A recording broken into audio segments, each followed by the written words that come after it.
Welcome all, especially our speaker today, Dr. Hamida Banu.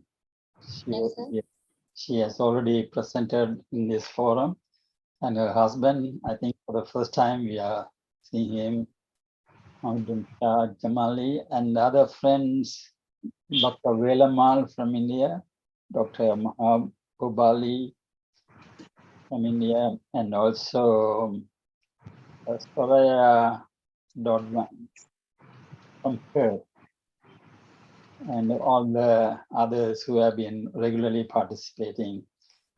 This is our weekly interfaith prayer and discussion meeting that we have been having for a couple of years. This is episode number 130. And the purpose of this meeting is to foster the devotional character of our society and to bring understanding among different religions and the followers of different religions of the common foundation of all the religions, thereby removing the religious prejudice and other prejudices that are the challenges or serious challenges that the world faces to unity and peace.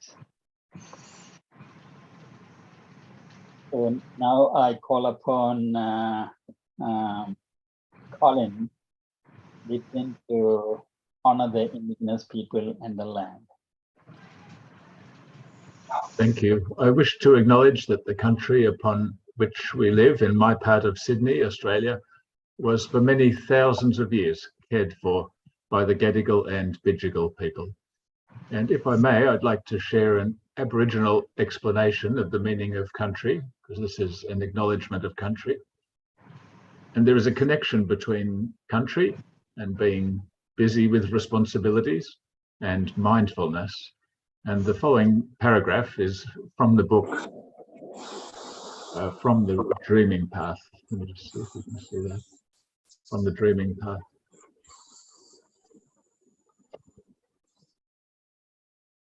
So mindfulness and being present in the moment is practiced when we walk country and is practiced when we are doing what appears to be nothing. The myth of Aboriginal people appearing to be doing nothing is captured in the word walkabout, which came into existence through non-Aboriginal people observing a behaviour without understanding story. Had they learned our story, I'm quoting from the Aboriginal writer, they would have realised that walking country is an extremely purposeful activity that facilitates well-being of mind, body and spirit.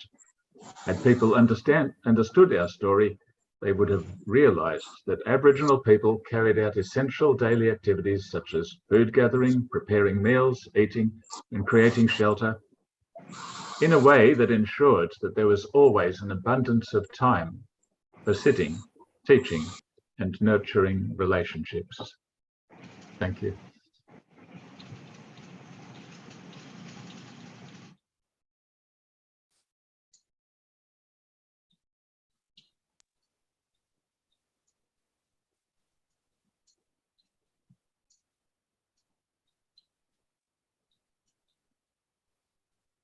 Thank you, Colin, and we will go to the music part.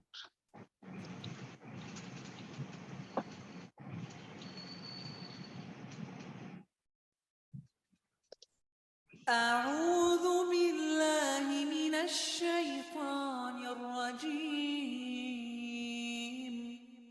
يا أيها الناس أنتم الفقراء إلى الله والله هو الغني الحميد إن يشأ يذهبكم ويأتي بخلق جديد وما ذلك على الله بعزيز ولا تزر وازرة وزر أخرى وإن تدع مثقلة إلى حملها لا يحمل منه شيء ولو كان ذا قربى إنما تنذر الذين يخشون ربهم بالغيب وأقاموا الصلاة ومن تزكى فإنما يتزكى لنفسه وإلى الله المصير وما يستوي الأعمى والبصير ولا الظلمات ولا النور ولا الظل ولا الحرور وما يستوي الأحياء ولا الأموات إن الله يسمع من يشاء وما أنت بمسمع من في القبور إن أنت إلا نذير إنا أرسلناك بالحق بشيرا ونذيرا وإن من أمة إلا خلا فيها نذير وإن يكذبوك فقد كذب الذين من قبلهم جاءتهم رسلهم بالبينات وبالزبر وبالكتاب المنير ثم أخذت الذين كفروا فكيف كان نكير ألم تر أن الله أنزل من السماء ماء فأخرجنا به ثمرات مختلفا ألوانها ومن الجبال جدد بيض وحمر مختلف ألوانها وغرابيب سود ومن الناس والدواب والأنعام مختلف ألوانه كذلك إنما يخشى الله من عباده العلماء إن الله عزيز غفور إن الذين يتلون كتاب الله وأقاموا الصلاة وأنفقوا مما رزقناهم سرا وعلانية يرجون تجارة لن تبور ليوفيهم أجورهم ويزيدهم من فضله إنه غفور شكور.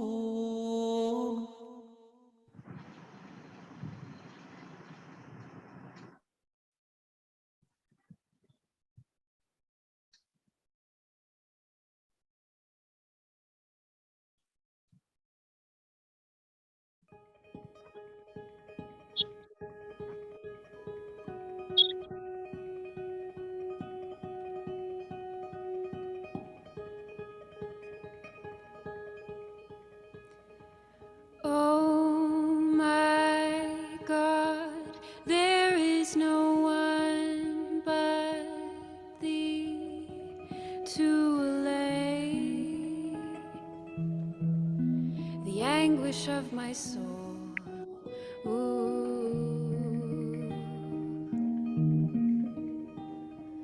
Thou art my highest aspiration, oh my God, oh my God,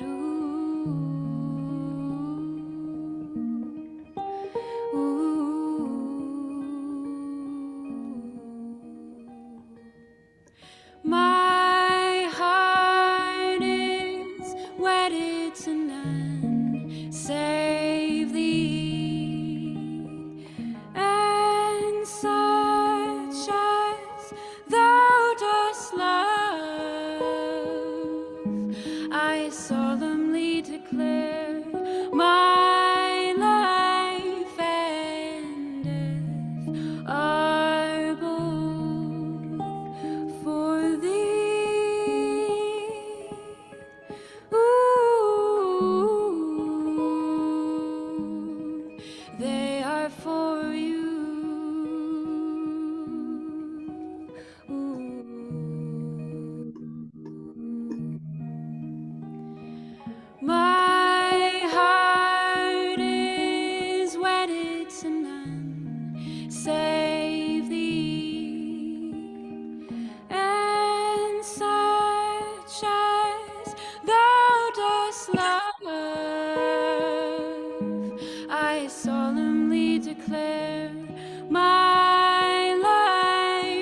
soul.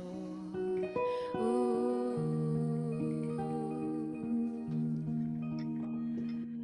Thou art my highest aspiration. Oh my God. Oh my God. Ooh. Ooh.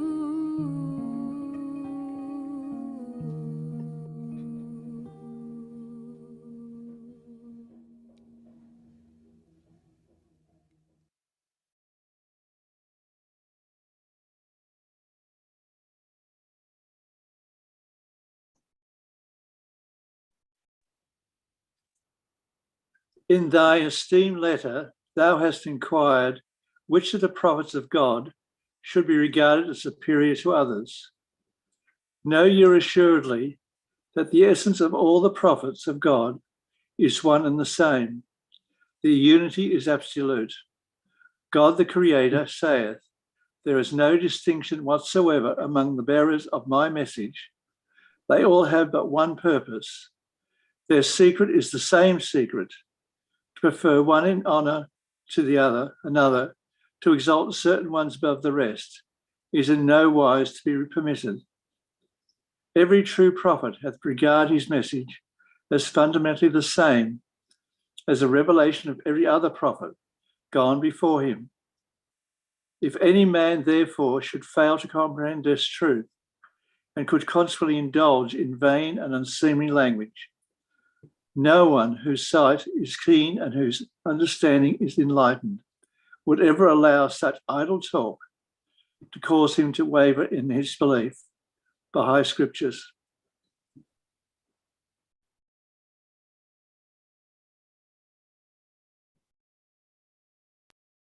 The measure of the revelation of the prophets of God in this world, however, must differ.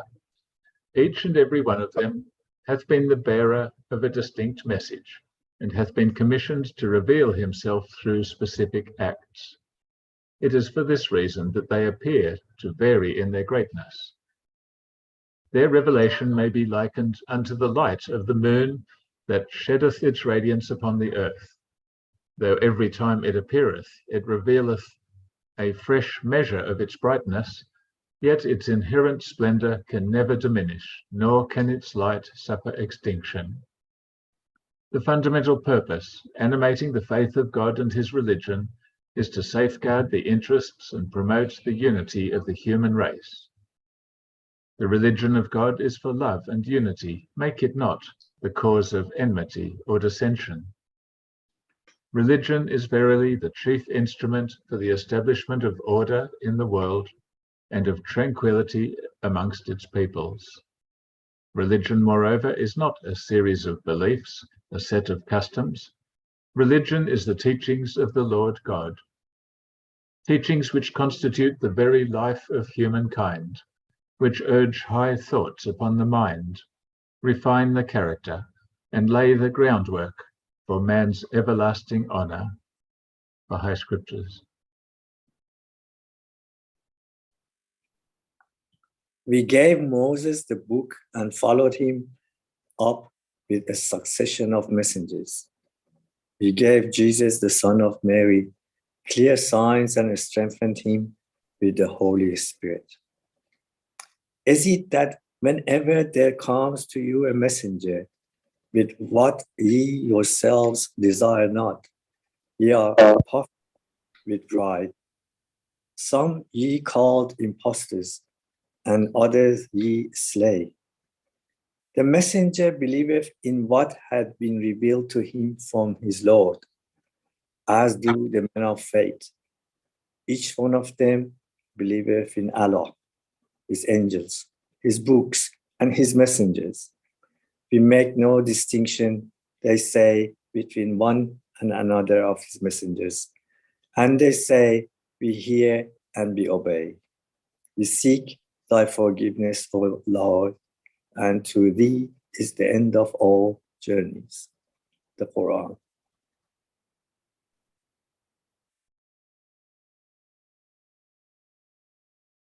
Long-suffering patience is a supreme ascetic practice. Nirvana is supreme, says the Buddha. He is certainly not an ascetic who hurts others, or nor is he a man of religion who causes suffering to others. The Bhikkhu who lives full of goodwill, who faces the religion of the Buddha, he will reach a place of peace, the satisfaction of stillness. Whenever there is a decline in righteousness or art and the rise of your religion, it is then that I send forth my spirit for the salvation of the good, the destruction of the evil doers, and for firmly establishing righteousness. I manifest myself from age to age. Hindu scriptures.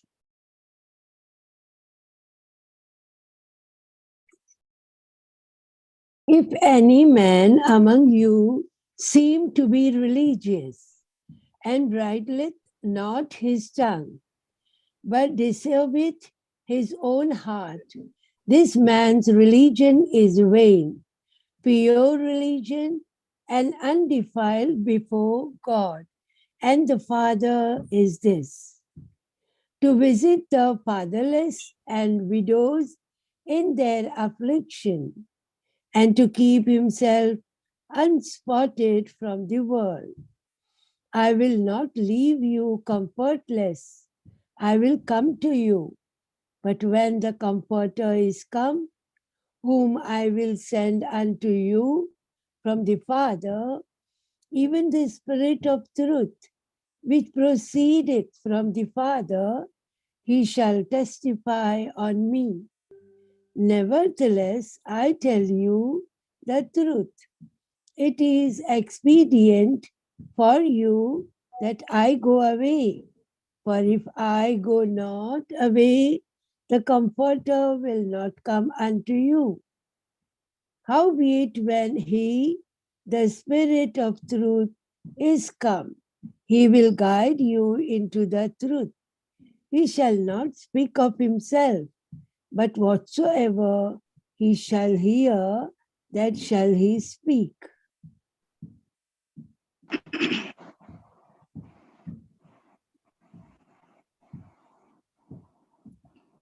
Good afternoon. The purpose of the one true God, excel be his glory, is revealing himself unto man, is to lay bare those gems that lie hidden within the mind of their true and inmost selves. That the diverse components of the earth and the manifold systems of the religious belief should never be allowed to foster the feelings of animosity among men is in this day of the essence of the faith of God and his religion. These principles and laws, these firmly established and mighty systems have proceeded from one source and are the rays of one light. That they differ one from another is to be attributed to the varying recruitments of the ages in which they were promulgated. The prophets of God should be regarded as physicians whose task is to foster the well-being of the world and its peoples, that though the spirit of oneness, they may heal the sickness of the diverted humanity.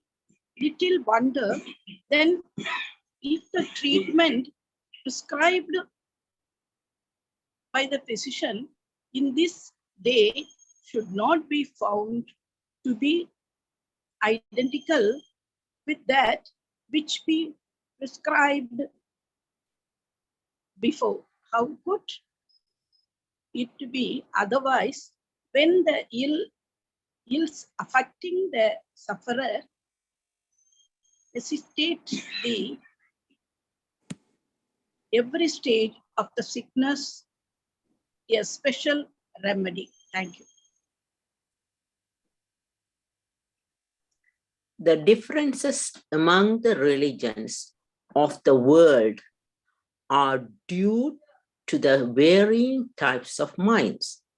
So long as powers of the mind are various, it is certain that men's judgments and opinions will differ one from another. If, however, one single universal perceptive power be introduced, a power encompassing all the rest, those differing opinions will merge, and a spiritual harmony and oneness will become apparent. For example, when the Christ was made manifest, the minds of the various contemporary peoples, their views, their emotional attitudes, whether they were Romans, Greeks, Syrians, Israelites, or others, were at variance with one another. But once his universal power was brought to bear, it gradually succeeded after the lapse of 300 years in gathering together all those different minds under the protection, divergent minds under the protection, and within the governance of one central point, all sharing the same spiritual emotions in their hearts. Baha'i scripture.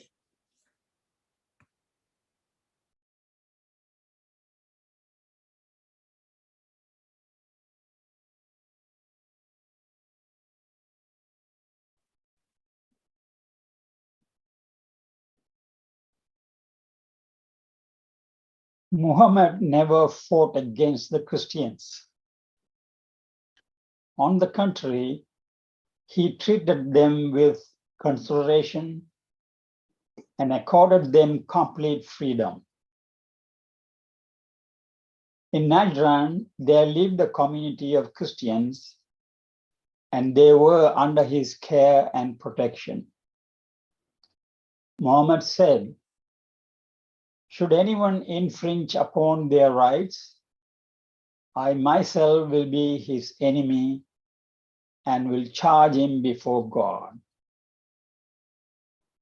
In the edicts he promulgated, it is clearly stated that the lives, property, and honor of Jews and Christians are under the protection of God, that a Muslim husband may not prevent his Christian wife from going to church, nor oblige her to wear a veil, that if she died, he must entrust her remains to the care of a priest, and that if the Christians desire to build a church, the Muslims must support them.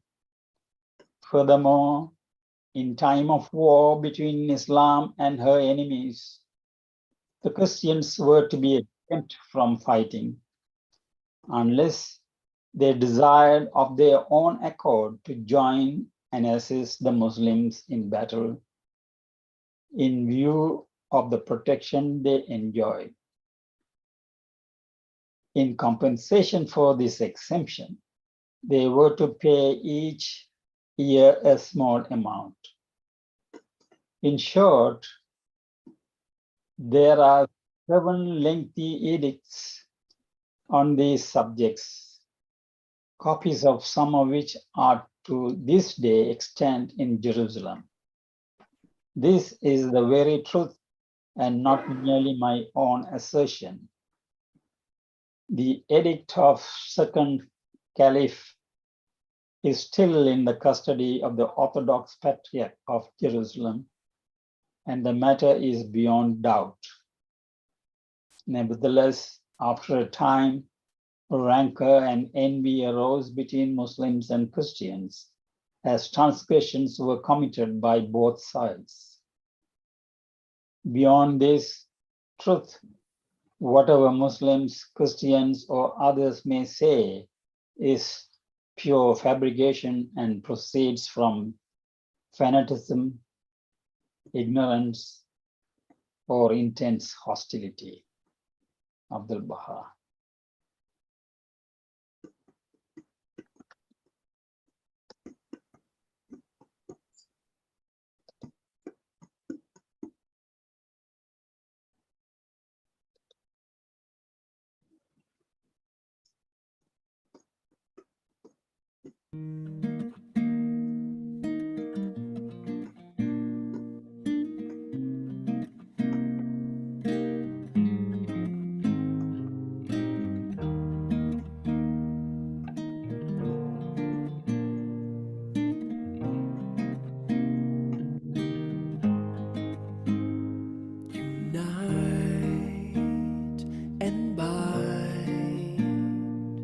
Together the hearts, unite and bind. Together the hearts, join in accord all the souls, join in accord all the souls. Oh Lord, make these faces radiant through the light of thy oneness. Unite and bind together the hearts. Unite and bind together.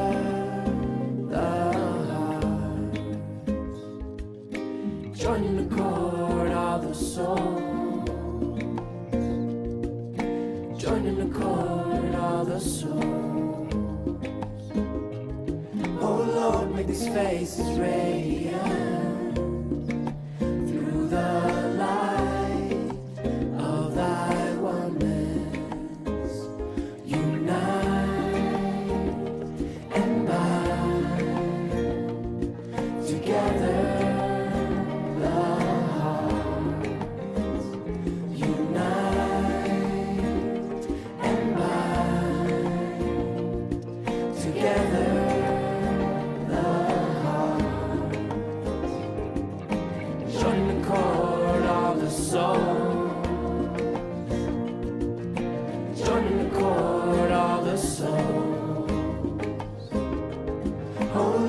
These faces radiant through the light of thy oneness.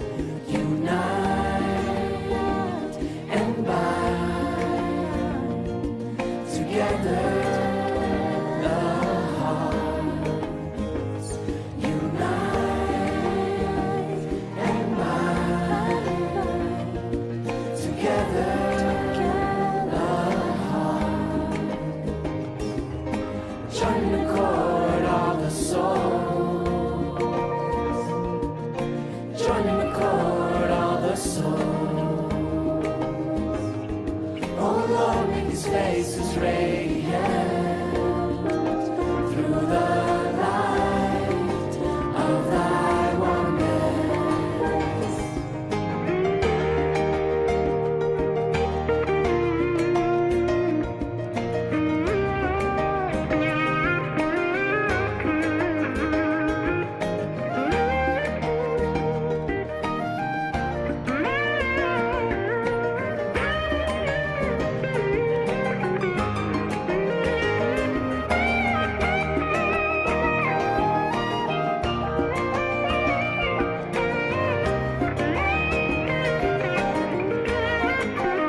Thank you all for the beautiful readings.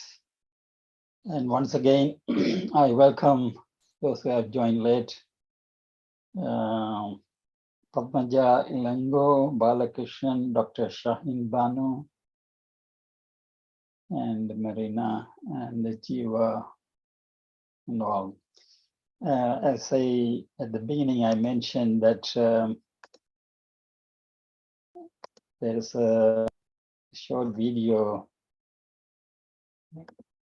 This is the program here, and I mentioned that before we invite Dr. Hamida Banu to give a talk, there's a short video about this 17-year-old girl, Mona Mahmoud Nizad. On the 18th of June, 1983, she was executed. She was hung along with the 9 other women for their belief, for what they were doing, good things to the society. So this is the short video.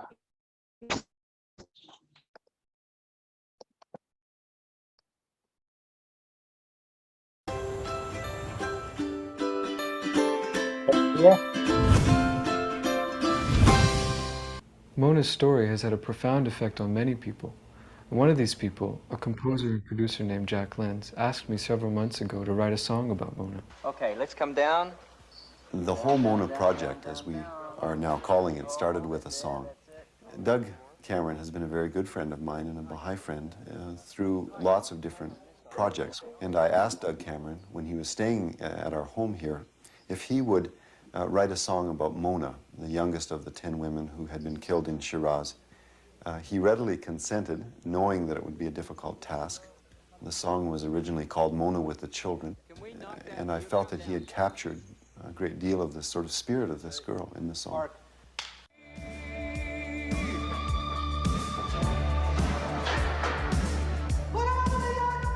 I can see her in my heart.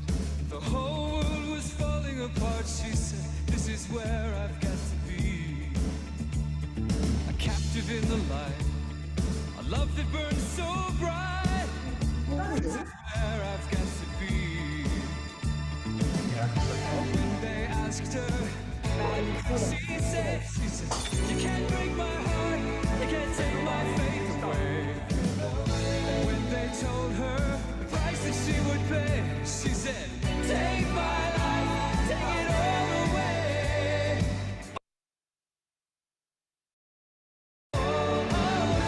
When I was trying to write a song about Mona, I found it pretty difficult because I didn't have an idea that could express, I thought very well, what her experience would have been or what she would have wanted the expression of her experience to be.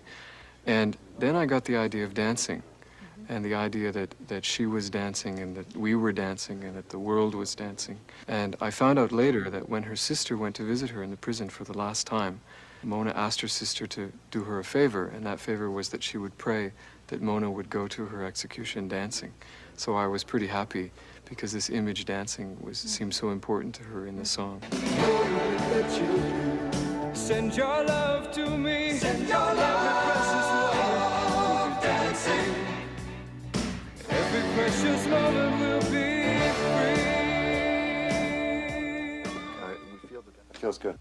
Almost 12 months ago, they talked to me about was the feasibility of doing a video about it. And at the time, we thought that really it wanted something much longer to portray the delicacy of what we felt was happening in Iran. And I think that just with the passing of time, it seemed to be more relevant and more possible. The whole tide of more political videos began to happen, and we felt that we really could do it. Rodney Charters is a director-cameraman who brought his own very special skills to this project. He really sustained this project tremendously. He brought to it a quality that really kept it going. Mark, 51A, take 1. One of the happier accidents in making this video was the discovery of Roya Mahmoudi, who played the role of Mona in the video. Not only was there a remarkable similarity in appearance between Roya and Mona, but there was also a special warmth and spirit that she brought to the making of the video, very reminiscent, I'm sure, of Mona's qualities, that made it more like a real life experience than simply a recreated one. She also was very concerned about the authenticity and the accuracy of portraying the story. And I think that that was probably because her mother and father-in-law were abducted and executed in Iran in 1981. I think you push her with... I'm trying to get a feeling of what the Baha'is are going through there. And it's really tough. People think so. We have the information about it, we hear about it. Not till you've partaken of it do I really think that you can feel what's going on.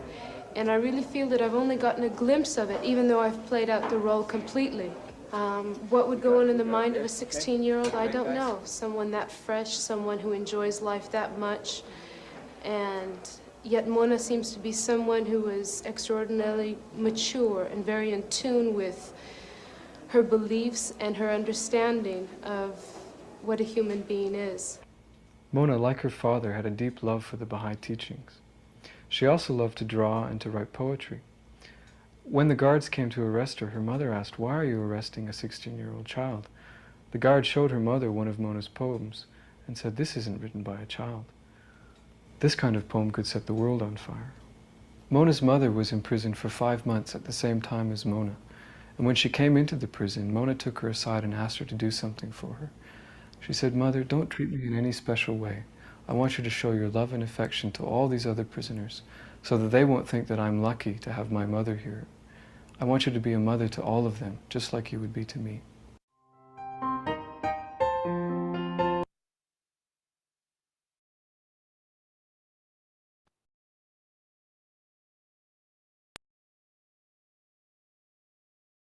Yes. That was just to, I mean, this is not a normal program because of this anniversary, 40th anniversary. And there are women all over the world suffering in many ways, particularly in Iran. The Baha'is are subjected to persecution. So I thought it is appropriate time and the forum to show, and the topic that Dr. Hamida Banu is going to talk is also on the sacrifice of Prophet Ibrahim. Most of you know Dr. Hamida Banu, so you don't need any introduction. Where's the slide? Yes, sir. Can you hear me, sir? Yes, yes. So I welcome. Shall I start, sir? Yes. You want me to share? You want me to share your? Yes. Yes, sir. Yes, start the sacrifice of Prophet Ibrahim. Okay. Anyway, First slide, sir. 1 second. This is a brief description. This is a brief description about Dr. Hamida Banu. Screen, sir. Okay. I'll start, sir. You share the screen. Okay. Okay. The sacrifice of Prophet Ibrahim.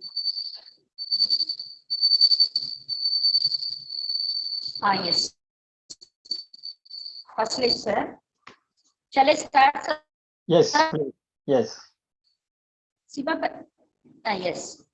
Good afternoon, sir. You can you hear me? Yes, we can hear you. Of course. The sacrifice of Prophet Ibrahim. Good afternoon to one and all present in this forum. Today we are going to discuss about the sacrifice of Prophet Ibrahim and Ishmael, as Bakrid is fast approaching by 29th of June. Bakrid means festival of Bakra, that is festival of lands. Eid means celebration, festivity. It is also known as the festival of sacrifice, as Prophet Ibrahim is ready to sacrifice his beloved son Ismail Allah Almighty without any hesitation. Second slide, sir. 5 pillars of Islam.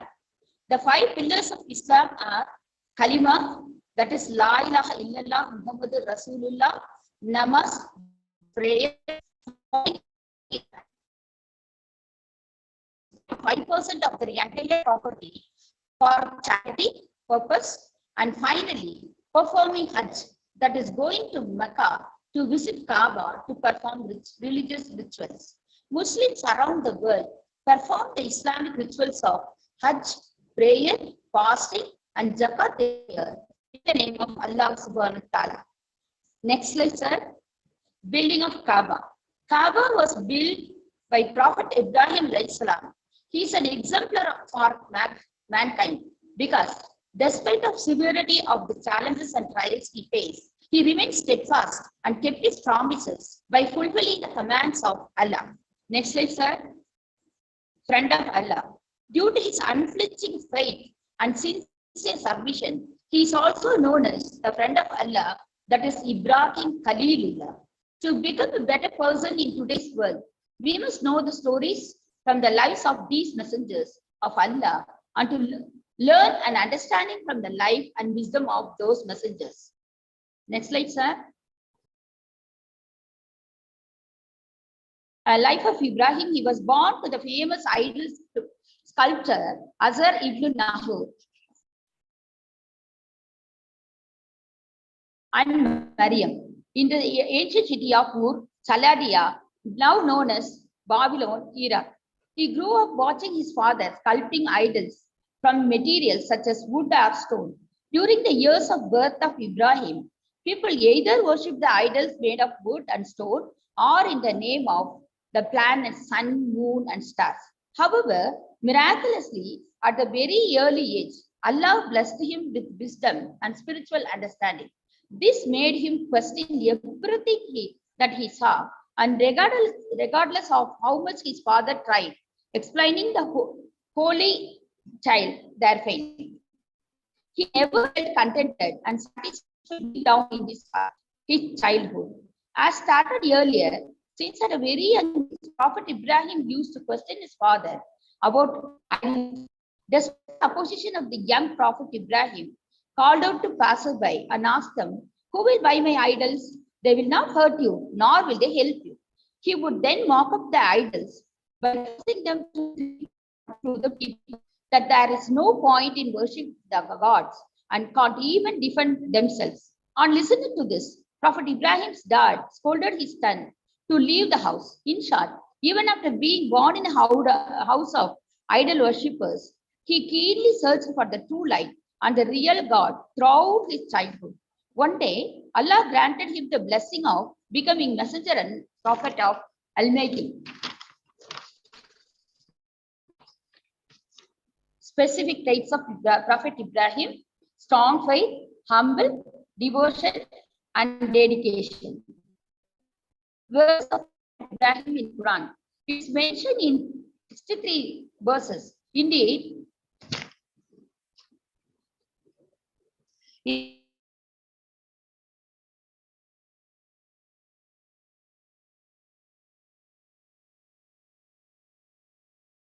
internet connection is not good. I can't hear you.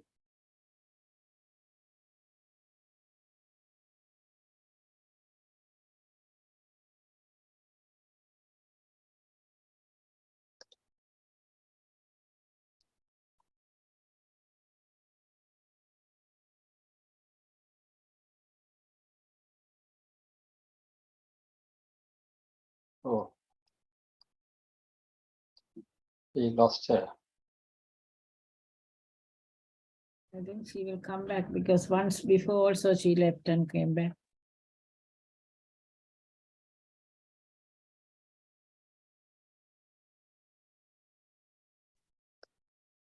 Is Ibrahim the same as Abraham in the Bible? Yes. Okay.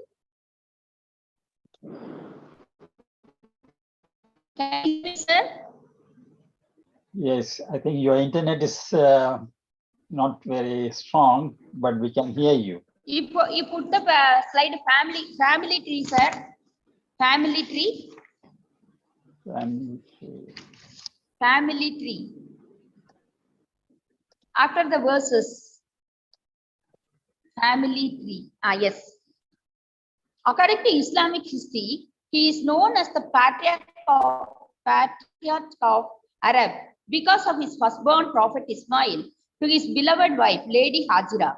He is also known as patriarch of Israel because of his son, Prophet Ishaq, to Lady Sarah. Prophet Ibrahim's son Ishaq is the ancestor of Banu Israel, meaning Israel's house. However, Prophet Ismail is the ancestor of Arabs, that is of Prophet Muhammad. He lived on this earth. Next slide, sir. He lived on this earth 150 years, that is nearly 170 years. He is considered the father of Judaism, Islam, and Christianity. This is because he was married to two women from distinct background. Lady Hajira, the first wife of Prophet Ibrahim, was an Egyptian slave who lived in Mecca. He left his wife and his son in Mecca, following the command of Allah. Lady Hajira, in search of water for her infant son, ran in between the mountains of Safa and Marwa.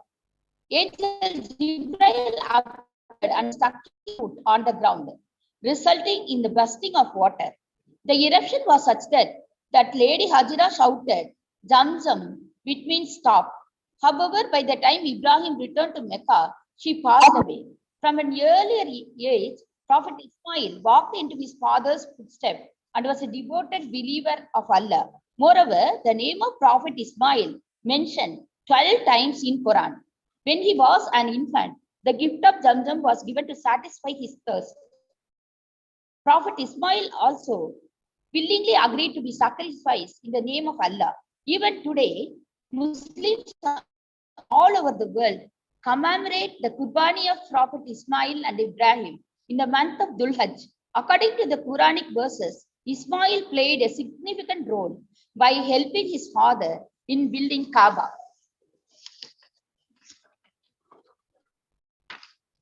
Now, Makame Ibrahim. Sir, next slide, sir. Makame Ibrahim. Yes. He and his son Ismail dedicated their lives to spread the word of Allah, and they were also the partner in the construction of Holy Kaaba, standing on a the and the start Allah, he was the friend of Allah. What we can learn from him. Your internet is not. Yes, next slide, sir. What we can learn. Your internet is not stable. Is there next slide, sir. Can you hear me? Can you hear me? Next slide, sir.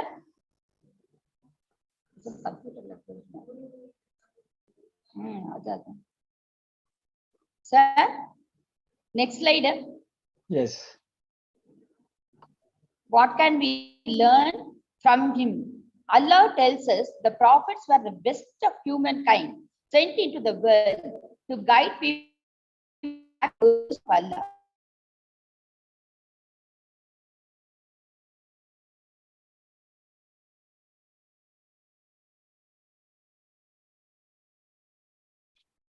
Yeah.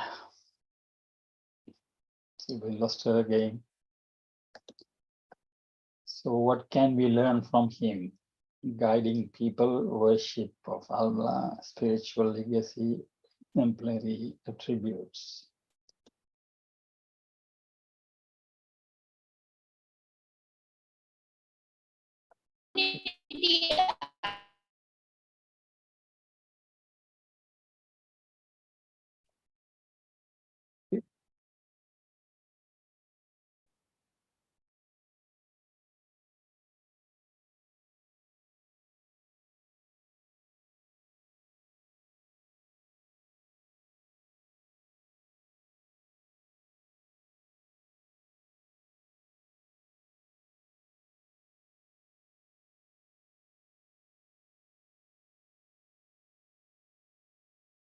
Maybe we can ask her husband to continue.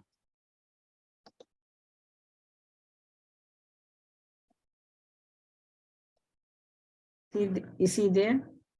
No.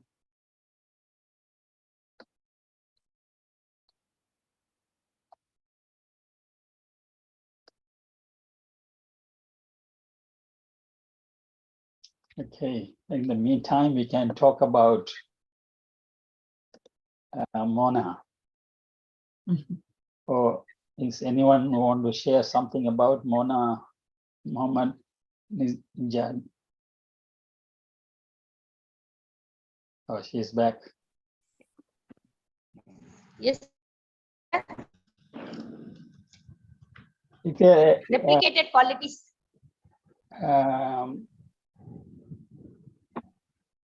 Dr. Hamida, is there a place your internet is not stable? Can you move to a spot where it is clear? Are you in your school or are you at home? I am at college, sir. Because we can't hear you. We can't hear you clearly.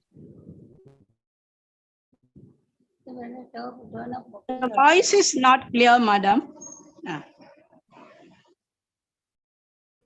Now, can you hear me, ma'am?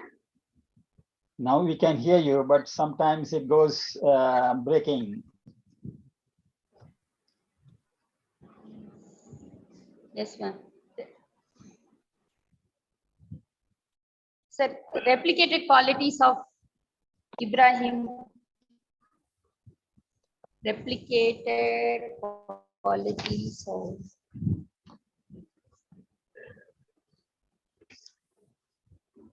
Okay. Shall I proceed, sir? Yes. The great, after being appointed as the messenger of Allah, Prophet Ibrahim made it his life's vision to spread the word of Allah. Therefore, on the eve of a grand celebration, he stuck into the grand temple, which everyone else was busy with a big feast. He demolished the small idols, that is nearly 70 idols, and placed an ox on the neck of a big idol, which is made up of gold. When the people returned, were horrified to see the remains of idols. They quickly remember that Ibrahim has been encouraged them to worship Allah, who is the only God. They asked him whether he destroyed the idol. He replied that the biggest idol, which is made up of gold, had done the same and asked them to unveil that idol. The people did not speak. Which cannot speak, and they cannot even protect themselves. Ibrahim thrown into fire by Namrud. The people want were alive. Therefore, Namrud, the king of Babylon, commanded to throw him into the pit of burning fire. The fire was ready. Tied by chain, thrown into the burning flames.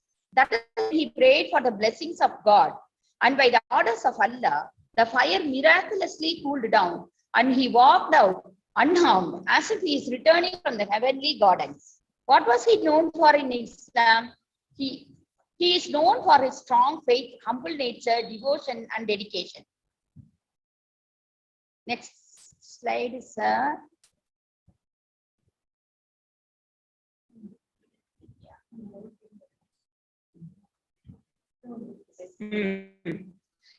He is known for his strong faith, humble nature, devotion, and dedication to Allah. Throughout his lifetime, he has visited several times. At the age of 75, he was commanded to leave his home with the promise of protection and land. In the journey to the designated land, he went through the trial of sacrificing his beloved son Ismail also. Another test was when Allah commanded him to leave his son, 1 year infant Ismail,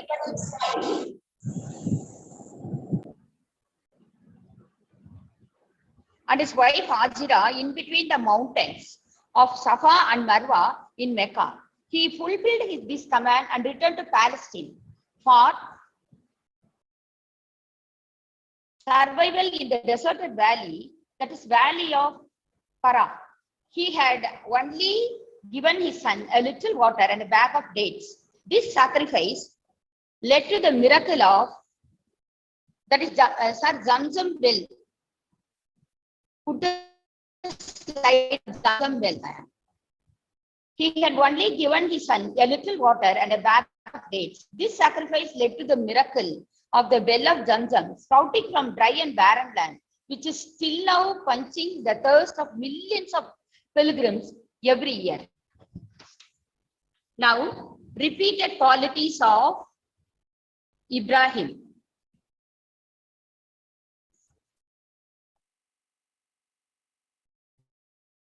Repeated qualities of Ibrahim. Repeated qualities of Ibrahim.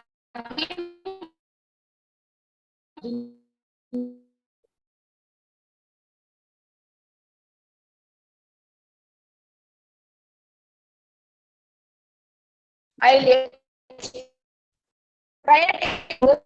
over there. His commitment to Allah was stronger than his desire for dunya, that is worldly affairs. He chose pleasing Allah over comfort, luxury, and even love. In Surah Ibrahim, it is explained that he left his family behind in Makkah so that they could establish prayer, sacrifice. He was willing to sacrifice his beloved son after a lifetime of longing for a child, all for the sake of Allah. This attitude teaches of Allah's flesh. Also, it teaches us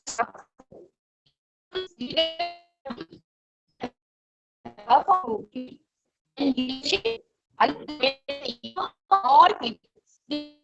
This is a powerful example in using the blessing of Allah to do more good. Allah made all people, and his focus was continuing.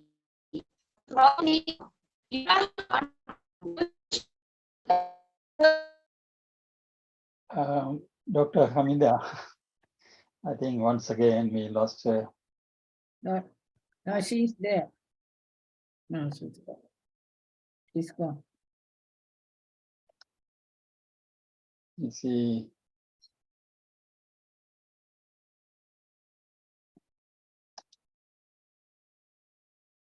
Mr. Mantum Shah Jamali, will you be able to speak?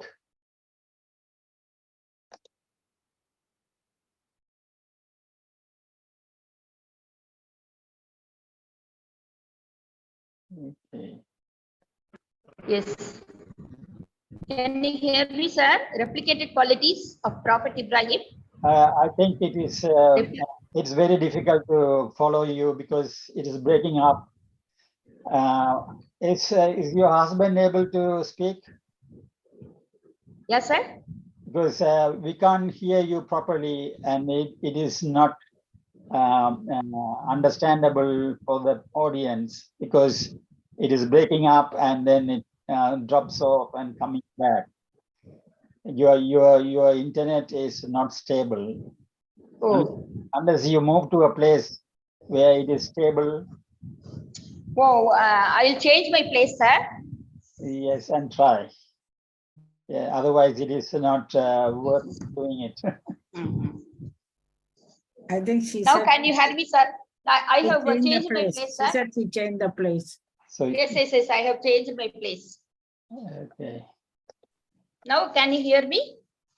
We can hear you now. But, Madam, now it is clear. Like that you can talk. Yes. Now replicated qualities of Ibrahim, sir. Yes.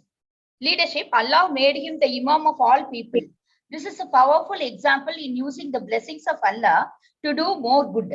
Allah made him a leader for all people, and his focus was continuing his legacy for his progeny and Ummah. Ibrahim wanted to worship Allah by serving humanity. He knew the value of cultivating leadership and made dua for Allah to help him in his efforts.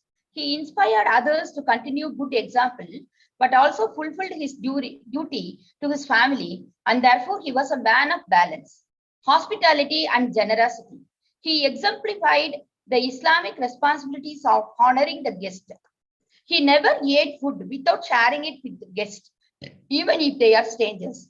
Once, he cannot receive any guest that day. So he waited for a long time. Allah sent angels in the disguise of leprosy people for dining with him. They told him that they were affected by leprosy, but he ate with them without any hesitation, stating that he is praising God for a healthy life, for giving him a healthy life. It is an example that is still relevant and instructive for all of us today. Tawakkal, trust in Allah. In the book Tafsir Ibn Kathir, it is stated that if a woman was sick, she would make a vow that if she recovered, she would bring wood to burn Ibrahim. This testimony demonstrates the strength and vitriol with which people opposed Ibrahim. But this case inspired him to trust Allah even more. He did not seek their approval. Instead, he focused more on pleasing Allah. When he was thrown in fire, he had the certainty of faith, and Allah would help him. And this strong belief in God is called tawakkul, forbearance and patience. He endured his many trials with calmness and sensibility. When his dad opposed his message, he was not angry or impatient. Rather, he spoke to his dad in a beautiful, soft manner. This is an important lesson to remember in today's globalized world, in which we often mix with people who differ from us in belief. Ihsan, that is excellence. Often when it comes to our spiritual obligations, we rush our prayers or neglect charity and fasting outside Ramadan. Yet in the example of Ibrahim, we witness the power and the value of excellence or ihsan. His role was so exemplary that thousands of years later, we still strive to continue and follow his legacy. When we learn about the prophets from the Quran and Sunnah, we should remember that these are not just stories, but lessons to learn. The great sacrifice. He experienced a dream. Sir, next slide, sir. The great sacrifice. He experienced a dream in which Allah asked him to sacrifice his beloved son, Prophet Ismail, but he took it as a devil's trick on him and immediately dismissed it. However, as the same dream occurred for 3 times in consecutive nights, he acknowledged it as a divine message from the Creator. Despite his love for his only son, he intended to go through with the sacrifice. He took his child Ismail along with a knife and rope to the top of Mount Arafat. Allah's mercy. Upon reaching the spot, he told his son about the dream. Slides, great sacrifice. Yes. The obedient son immediately obliged and asked his dad to blindfold himself so that he doesn't have to suffer. Prophet Ismail also requested his dad to tie his legs and hands so he may not struggle. Therefore, Ibrahim did as his son said. He tied the hands and legs of Ismail and blindfolded himself. Then he took a knife, fulfilled the wish of Allah. But to his surprise, when he took off the blindfold, he saw the body of a white-horned ram in front of him, whereas Ismail stood before him, completely unharmed. Faith strengthened. Next slide.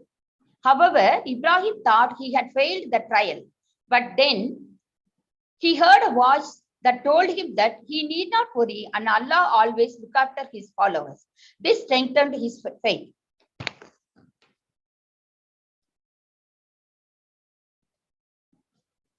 He lived on earth more than 150 years. He is considered as the father of Judaism, Islam, and Christianity. This is because he was married to 2 women with different distinct background. The other names of Bakri, Eid al-Luha, other names of Bakri, Eid al-Luha, Great Day, Festival of Sacrifice, Festival of Lambs, Pilgrimage Feast, Remembrance of Sacrifice of Ibrahim for the sake of Islam. It is not just a celebration, but also the remembrance of one of the greatest sacrifices in the history of Islam. It is the most significant festival for Muslims. It falls on the 10th day of Dhul Hajj, of Islamic calendar. This festival falls precisely 2 months after Ramadan. It also marks the end of Hajj, the journey that every adult Muslim is supposed to undertake at least once in their lifetime. Hajj is one of the 5 pillars of Islam. Nearly 40 lakhs of people are visiting Mecca on an average every year. Commemoration of Hajj. Eid al-Adha falls on the 10th day of Dhul Hajj in Islamic calendar, lasting for 4 days to perform the rituals as performed by Prophet Muhammad. In the international, that is Gregorian calendar, the dates vary from year to year, shifting approximately 11 days earlier each year. Meaning, Eid means festival, celebration, feast day, holiday. Al-Adha means to go back, to resign, to accrue, to be accustomed, to repeat, to be experimented. Kurbani means to immolate, offer up, sacrifice, victimize. Rituals on Bakri. Muslims wear new clothes or the best one they already have. Cook special sweets and meals. Gather with family and friends. Do congregational prayers. Slaughter animals like goat, sheep, ram, buffalo, camel. Gives charity, that is giving 2.5% of their earnings every year. Social gatherings of friends, neighbors, co-workers, classmates for Eid festival to better acquaint them about Islam and Muslim culture. They chant takbir. The takbir means Allahu Akbar, Allahu Akbar, La ilaha illallah, Allahu Akbar, Allahu Akbar, walillahil hamd. That is, God is great. Allah is the one and only God. All praise to Allah Almighty. Chanting out loud before Eid prayer on the first day and after prayers throughout 4 days of Dhul Hajj, 10, 11, 12, and 13. No adhan, that is on the day of Bakrid. Bakara means sheep. Eid means festival. So it is a feast of lambs. So on the day, no adhan, that is called for prayer. It is then followed by khutbah, that is sermon by imam. At the conclusion of prayers and sermon, Muslims embrace themselves and exchange greetings with one another. The slaughtered meat is divided into 3 equal parts and distributed to the family, relatives, and poor and needy people. The goal is to make every Muslim gets to eat the meat. The significance of Bakri, commemoration of Ibrahim's willingness to sacrifice his beloved son in obedience to a command from God. May Allah nourish our hearts and actions with His remembrance and allow us to excel in His worship in the most beautiful ways always. Now, I'm answering the question given by Sivaperi sir. Can you hear me, sir? Sir, can you hear me? Yes, we can hear you. Yes. What are the major hurdles today which prevent in achieving the world peace? All of us must have righteousness in heart. Even at a young age, we should imbibe the best qualities in our children, such as compassion, sympathy, mercy, concern for others, broad-mindedness, and advise them to avoid negative qualities such as jealousy, vengeance, hatred, revenge, and narrow-mindedness. Thus, we can shape and mold the character of children, which will automatically lead to harmony in home. This, in turn, bring about the order in nation, which will contribute its share for the peace in the world. We must also inculcate the quality of sacrificing our own comfort for the welfare of others.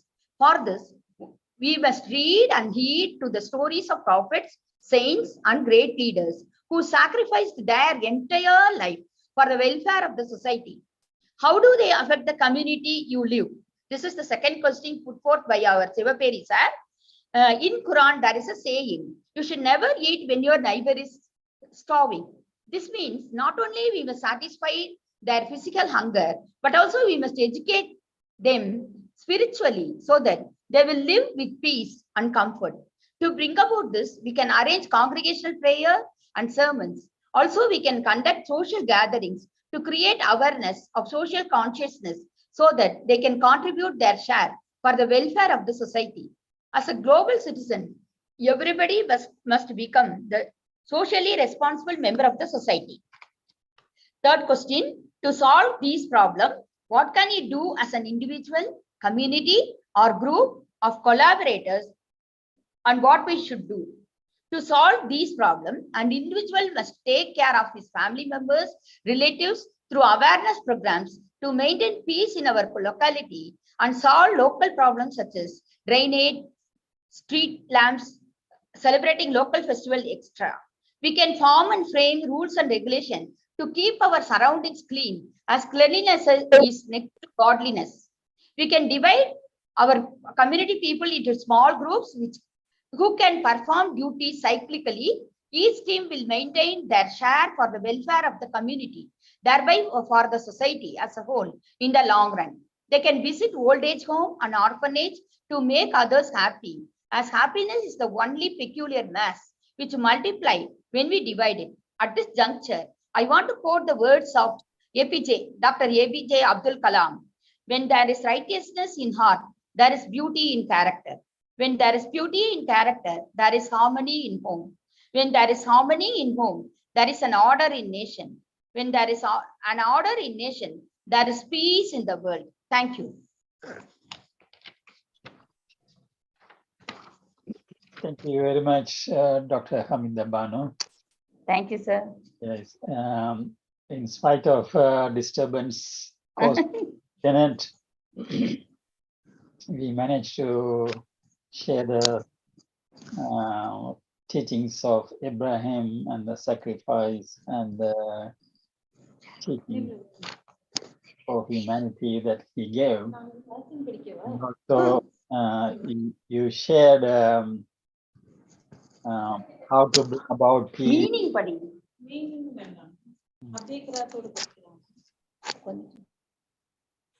How to bring about peace and what are the challenges, and thank you for highlighting those important things that we should think about and talk and do some action to bring peace. And you all know that the purpose of having this interfaith meeting and discussion is to bring about peace in the world. So thank you very much for your presentation. And I will ask friends to raise their hands if they want to ask questions or comment. And Marina has something to say. Marina. Thank you for your talk, sister. I just was a bit confused or concerned or asking you. In your talk, you said Christianity, Judaism, and other religions, one more religion was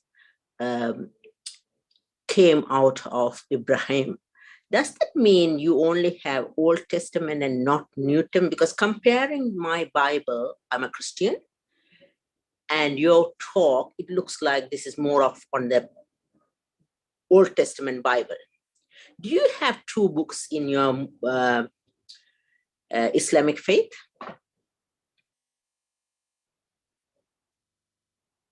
Was that clear or was it too fast? I think you are muted, Madam Hamida Bano. You have to unmute.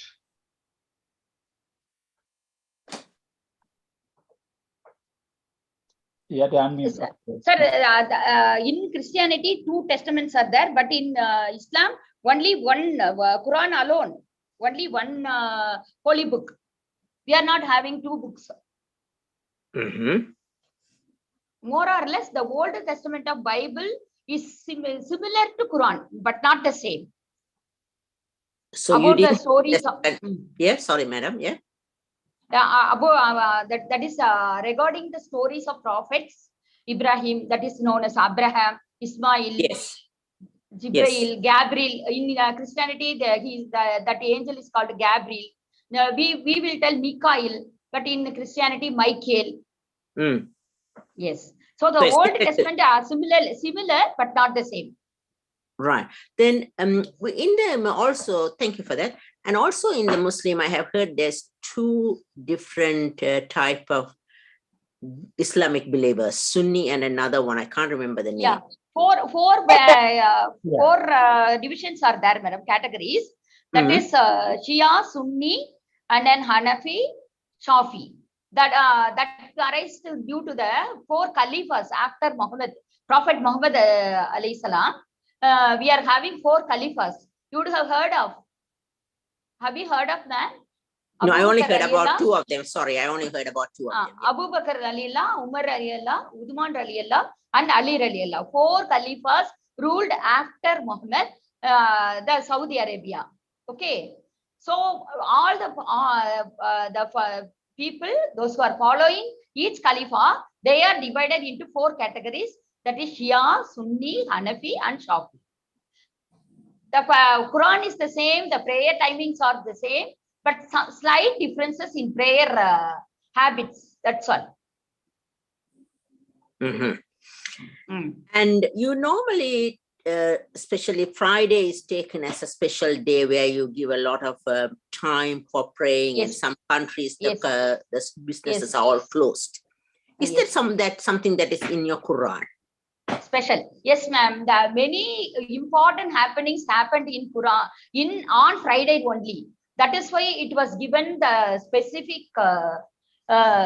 specialization in on Friday, and it was told that the sun itself will be bright on Fridays.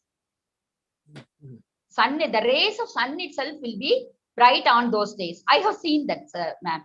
All right. Okay. I'll have a look. Yep. Thank you for that. I never knew that. Yes. All right. Thank you very much, madam, for your speech. And Thank you, ma'am. Thank you. Thank you, Marina. And next is Ahmad and Guillaume. Thank you, Hamid Banu, for your talk, although it was interrupted a few times and I couldn't clearly see. But I have 2 questions to ask you. One is that I think Abraham was one of those people, or the first person, that brought the concept of an invisible God into humanity's life. And that's his importance. Do you think that is true? Do you think this is the importance of Abraham? And the other question that I have is a bit difficult to ask, and that is, in current times, don't you think many of these Muslims in various parts of the world have lost their path, the true path? And the true path to me is peaceful, living in harmony with people, whereas they have lingered with the concept of jihad and now destroying many places and many lives.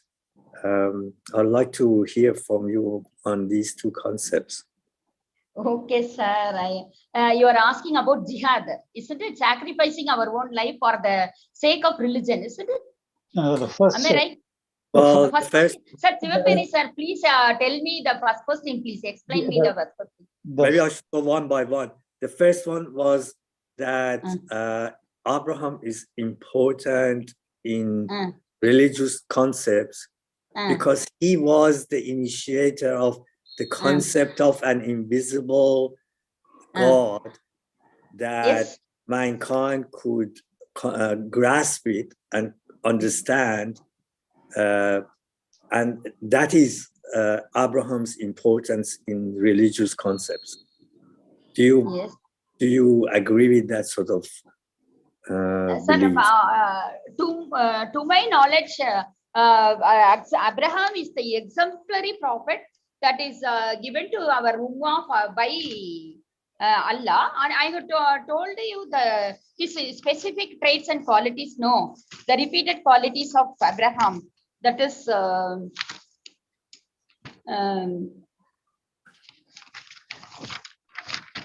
his sacrifice, his righteousness, and then leadership qualities, prioritizing worship over dunya, and then tawakkal, that is trust in Allah. He sacrificed his own son, and his forbearance and patience when he was thrown into fire. He remained patiently and prayed Allah. So he came out unharmed. And his ihsan, that is the excellence in doing anything and everything. Even when he eat, he wait for the guest to come inside. Then only he will eat. That is why Allah tested him by sending him to the angel with leprosy. Even then, he is not hesitating to eat with them, and he really gave gratitude to Allah for giving him the healthy life. The second question, the jihad, that is sacrificing our own life for the sake of Islam. That is to an extent I agree with them, sir, for jihad. But some here nowadays, many group of people, they are misusing the youth of all countries to do jihad.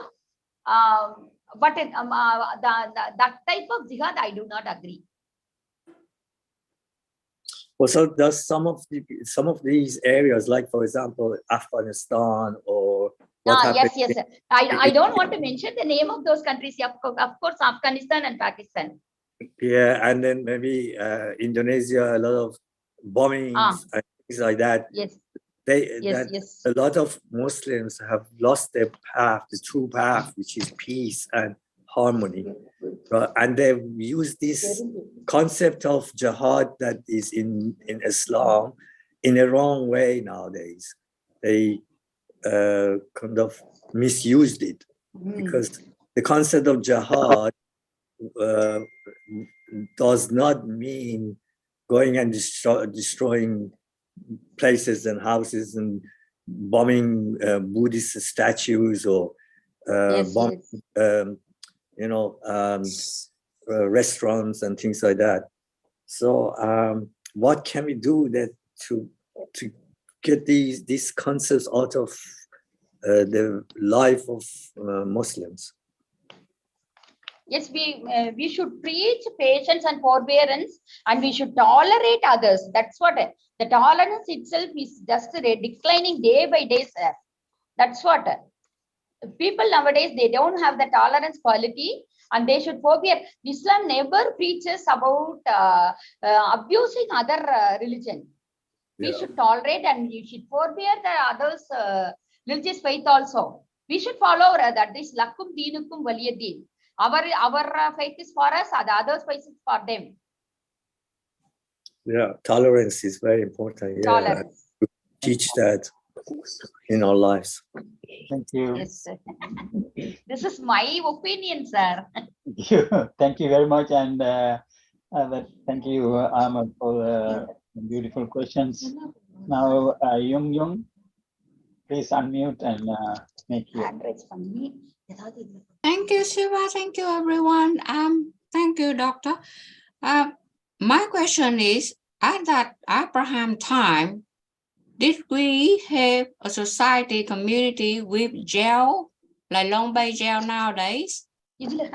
And because if people that have a dream, listen to the dream or listen to the voice and kill somebody, attempted to kill somebody, and said that God told them to do that, nowadays they will be put in jail for 100 years, or they have to go to see the psychologist or psychiatric hospital and stay there for 100 years. So what I'm saying is, the study of Abraham is a trial test that God put on Abraham to see if he trusted God. But then God saved the son. God say, oh, you're gonna kill your son truly? I only try to do testing on you. And so God said, you will not have to do it. So that's what God said, because he's compassion, but because he want to test his servant, his follower. But what I'm saying is, nowadays, the same thing happened. Abraham probably had to endure, go to Long Bay jail for 100 years, or go to psychiatric hospital for 100 years, because he listened to the voice, he listened to the dream, and he just follow what not, supposed to be human. It's nothing to be with human. So if I try to put the question in simple terms, please correct me. Yes, sir. I cannot just follow her accent, that's why. Yes, Young, you correct me if I interpret the question wrongly. What she asking is that during the first part was during Abraham's time, was there a jail, prison for people who do things wrong? And the second thing is that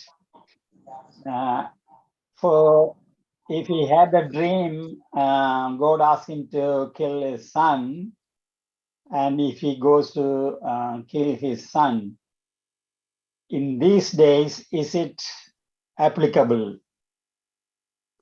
Because, okay, shall I repeat the question, sir?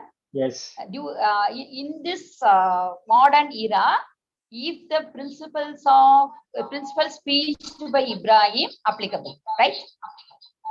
Yeah. Because staying in a dream, God is telling something, and then you go and try to kill your own son. Is it something you can do nowadays? That's the question. That is, he has strong faith in Allah that he will rescue his son. That is why he is ready to sacrifice. Even in these days, even in nowadays, when our children own kith and kin and our children are affected by some disease and all, instead of course we are going to daughter, but even if we go to daughter, we must have faith in God. Only the daughter is only an instrument to give us the medicine, but the cure, real shifa or the cure we must come from Allah only. If you are having strong faith on Allah, yes, of course, even now in this modern era, the preachings of Ibrahim is applicable only, as far as my knowledge is concerned. Thank you. I think satisfied, sir. I will ask Yung. What Madam saying is that the teachings of Abraham, Prophet Abraham, are still applicable. Abraham. Yes, and he trusted God, and that when in the dream he asked his son to be sacrificed. Yes. God was testing Prophet Abraham, and Abraham trusted God and went on to sacrifice his son. Yes. Yes. Finally, God saved his son. But I think Jung, I have to say that we distinguish individuals from the messengers of God.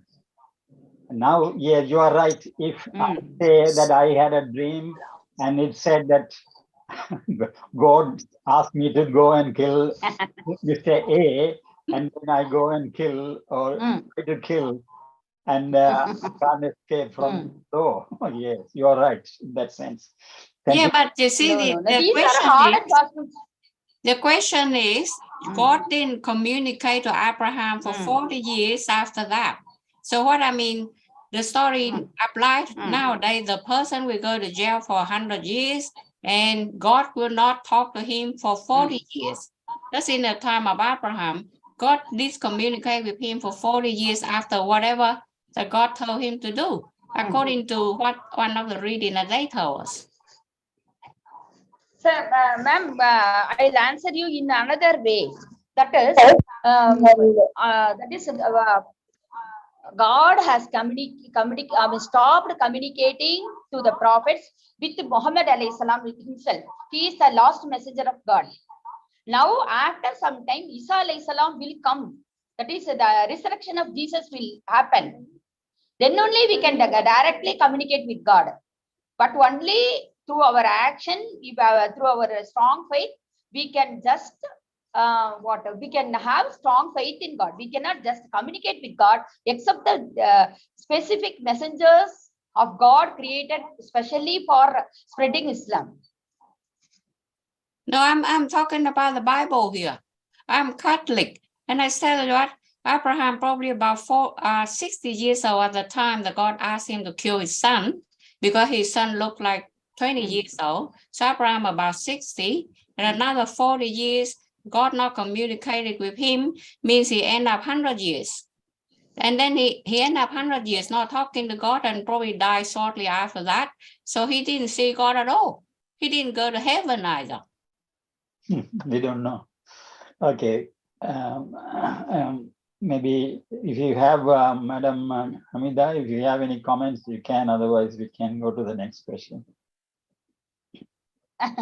Sir, my colleague, Dr. Shaheen Banu, wants to give her opinion about Bakrid and the sacrifice for Allah. Sure. Can I ask her? Yes. Yes. Dr. Shaheen Banu, you can unmute and talk. Unmute. Bismillahirrahmanirrahim. The name of Allah, the most merciful, the most kind. O Almighty Allah, my Creator, owner and sustainer, watcher of all my deeds. I implore you, beseech you, beg you, and accept this humble effort of mine. Help all participants to the light of guidance and grant me pardon on the day of judgment, when nothing except your mercy and blessings will be of any help. Amen. Islam is a complete way of life. It is the guidance for all mankind from Allah, the creator of the universe. It covers all the best things people do in their lifetime. Islam tells us the purpose of our creation, our final destiny, and our place among other creatures. It shows us the best way to conduct our private and public affairs, including social, political, economic, moral, and spiritual activities. Islam, the basic beliefs of Islam are Allah, angels of Allah, books of Allah, messengers of Allah, the day of judgment, destiny, life after death. Basic duties of Islam: Shahada, Salah, Zakat, Hajj, Swam. Shahada, declaration of faith. Salah, 5 compulsory daily prayers. Zakat, welfare contribution. Hajj, pilgrimage to Makkah. Swam, fasting during Ramzan.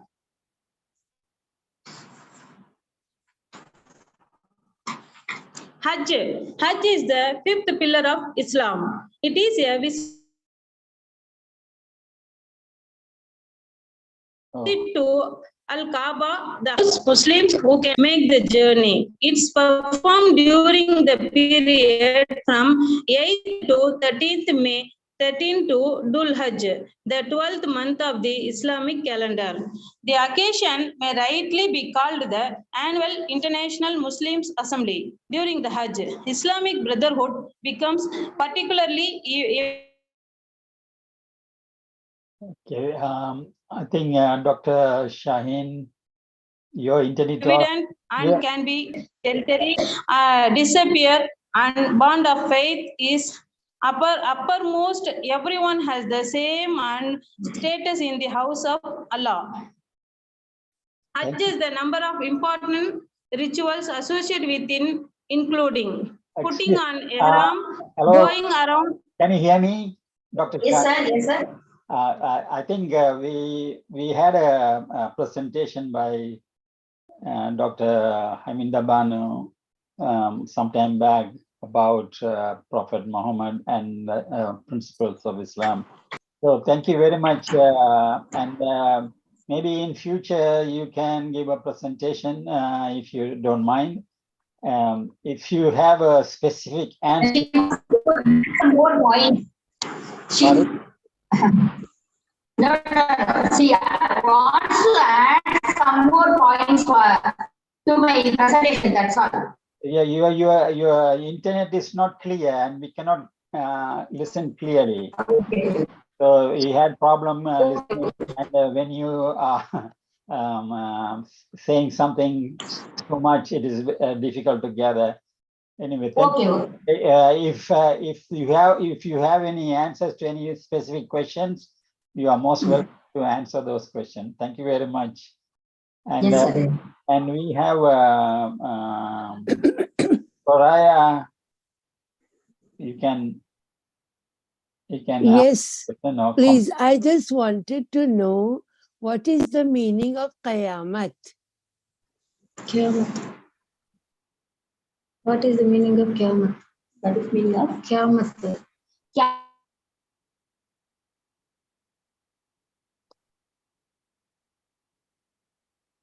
Dr. Hamida Banu? Okay. Lost him.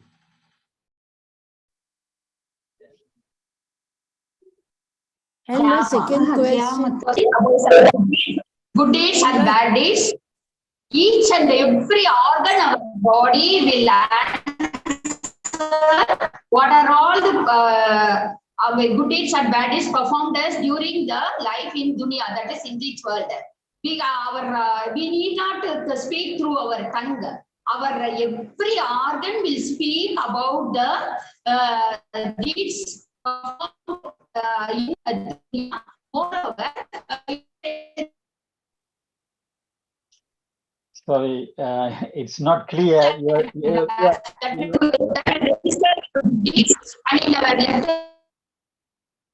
internet is not clear. If Madam Hamida, if you can.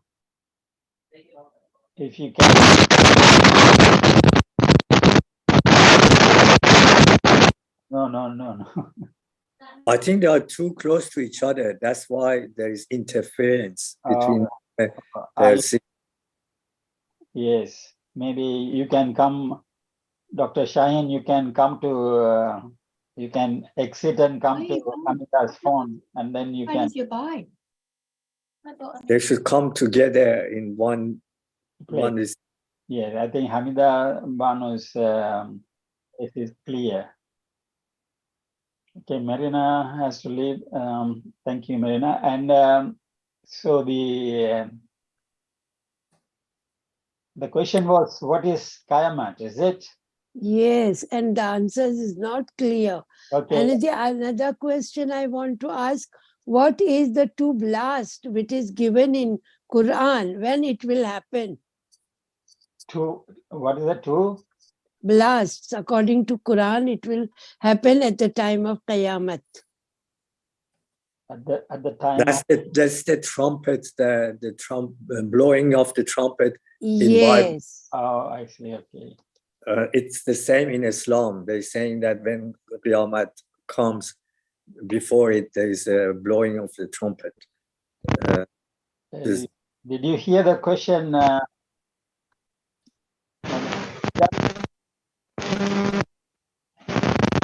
No, the reception is no good. Yes. No good. Yes. Well, I can say about Qiyamah, Qiyamah is the day of resurrection. Yes. And it depends on your understanding of it. I mean, a lot of Muslims believe in physical concept of raising of the bodies. But in Baha'i faith, we believe that this is a spiritual concept. It's the raising of the people that will believe in the new resurrection and new revelation. So, but unfortunately, a lot of people, even in Christianity, that they believe in a physical resurrection, whereas the concept is a spiritual resurrection. And the two trumpets are? The trumpets, these are the concepts that it's in Bible, that when the Father comes, the trumpets would be blowing by the heavenly angels. Yeah. Okay, now probably because our speaker has come back, maybe. She's there, but because there was a disturbing noise. Can you hear us, Hamida Banu? Thank you very much, Hamida Banu. And one more thing I wanted to ask her about, the Surah Malik Yawmiddin. Iyyaka na'budu wa iyyaka nasta'in. Ihdina as-siratal mustaqim. What does this surah means?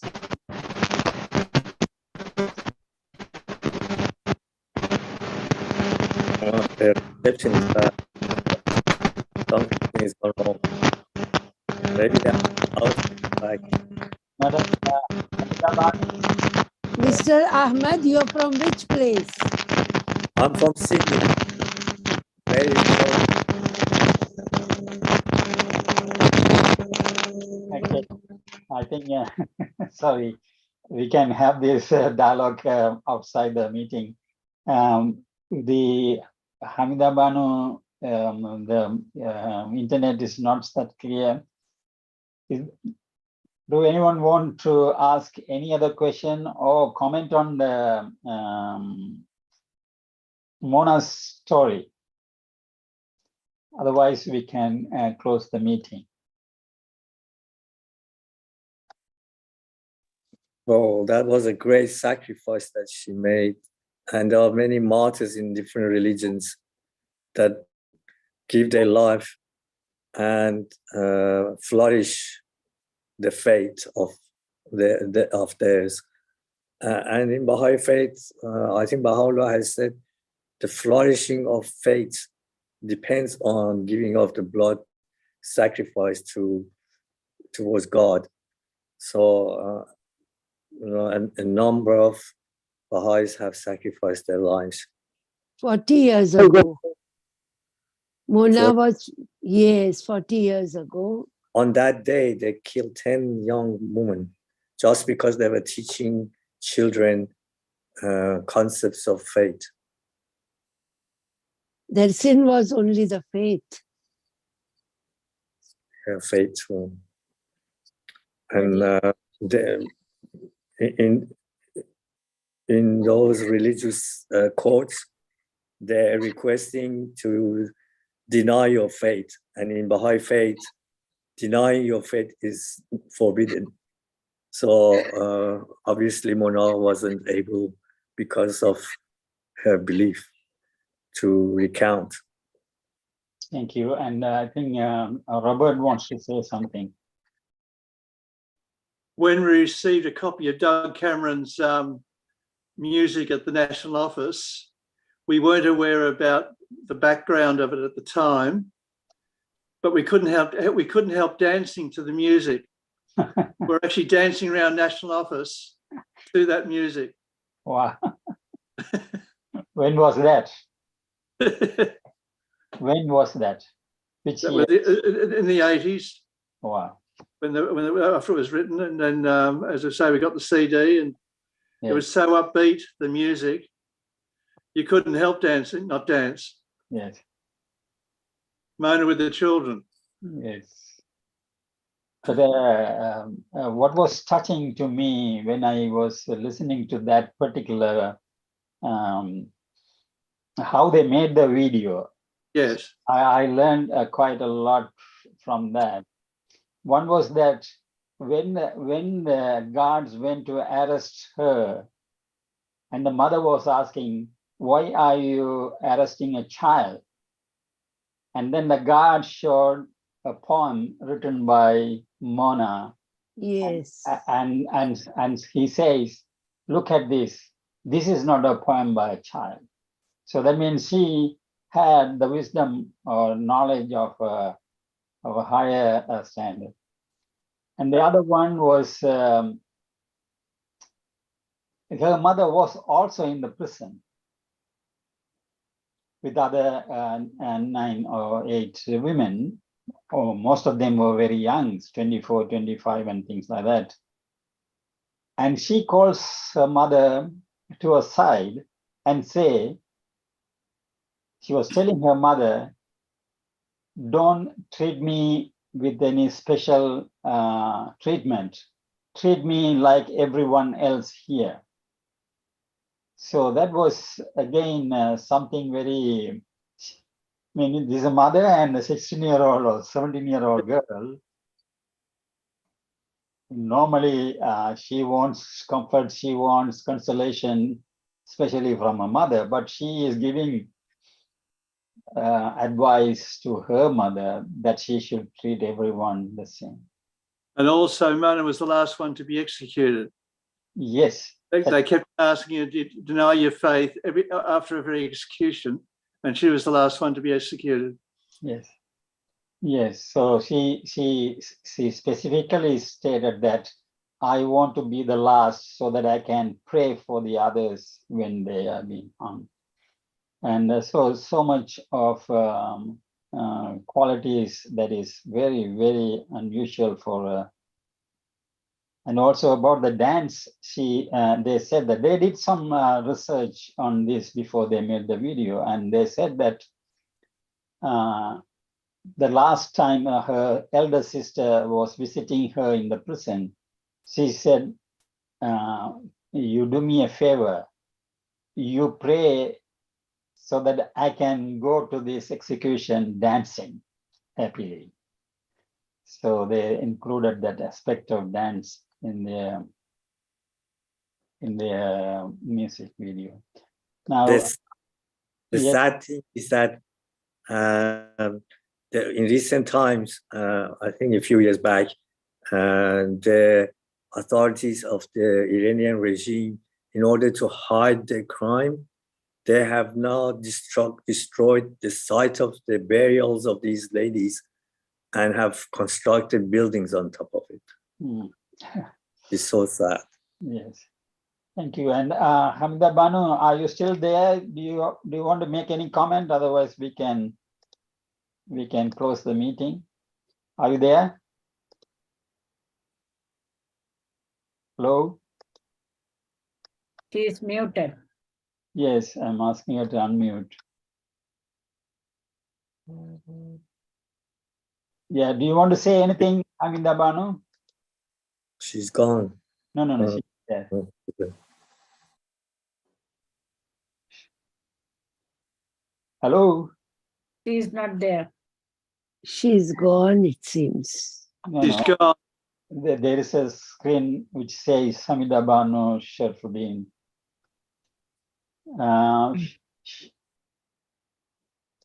Shaheen, Dr. Shaheen, do you want to say anything? No, sir, thank you. Okay. Can I repeat the Surah Yasin? Pardon? Can I recite Surah Yasin? In 2 verses only? Yes, you can. Yes, sir, thank you, sir.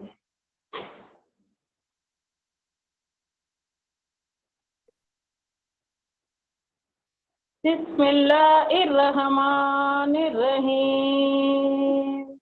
Yasin wal Quranil Hakim. Innaka mursalin. Mustaqim. Tanzil al-Azizir Rahim. لتنذر قوما ما أنزل آباؤهم فهم غافلون لقد أخفى القول على أكثرهم فهم لا يؤمنون إنا جعلنا في أعناقهم أغلالا فهي إلا الأذقان فهم مقمحون وجعلنا من بين أيديهم ومن خلفهم سدا فأغشيناهم فهم لا يبصرون سواء عليهم أأنذرتهم أم لم تنذرهم لا يؤمنون إنما تنذر من اتبع الذكر وخشي الرحمن بالغيب فبشره بمغفرة وأجر كريم. Amen. Thank you, sir. Thank you so much, sir. Thank you, and God bless you. Thank you for the beautiful chant, and hope to see you another time. And thank you everyone for your participation, your comments and questions. Thank you very much.